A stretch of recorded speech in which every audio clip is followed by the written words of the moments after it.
All right, guys, so we're going to get started with chapter 4, Pop. Dirt breeds germs, Nurse Molly Farthing would often say, and germs have a nasty way of making healthy people ill. Naturally, the infirmary of PS 123 was always spotless because Nurse Molly Farthing wouldn't have it any other way. And naturally, as Mrs. Kimmelfarber and Henry rushed through the door that morning, she made both of them go back and wipe their feet on the mat. "And don't bring any of your cocoa in here," Nurse Farthing added. She sniffed the air loudly. "Cocoa?" said Mrs. Kimmelfarber. "Don't think I don't smell it," Nurse Farthing said. "Please, Nurse Farthing," said Miss Kimmelfarber, "we have an emergency on our hands. This is Henry Green. He's breaking out in a rash of some sort." "So I see," said Nurse Farthing. She sat Henry down in a chair and turned on a bright light. Pushing her spectacles down to the tip of her nose, she bent close to Henry and looked him over. "It's a rash, all right."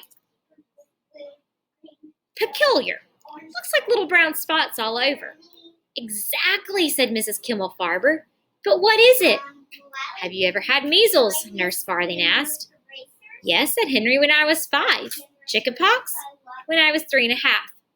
"Then I would say you have an unidentified rash, and frankly, I don't like the look of it."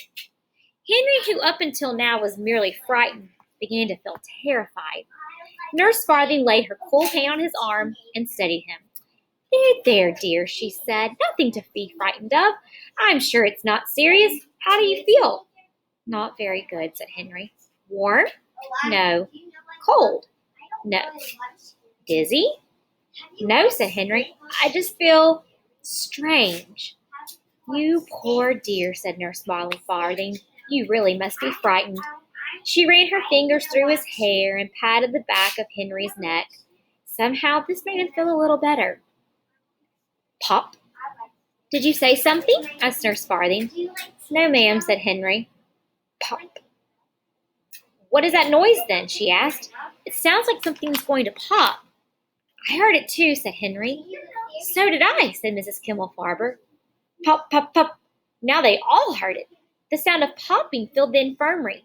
Little pops and bigger pops and poppity pop pops kept popping. Henry looked at his arm and in an instant knew where the noise was coming from. His little brown spots were growing bigger and bigger. They were popping out all over him. No longer the size of freckles. They were as big as the chocolate bits his mother used for making cakes and cookies. He could feel them popping out on his arms and his face. Could feel them growing under his shirt. In less time than it takes to tell, Henry Green was covered with little brown lumps from the top of his head to the tips of his toes. Chapter 5, coming tomorrow.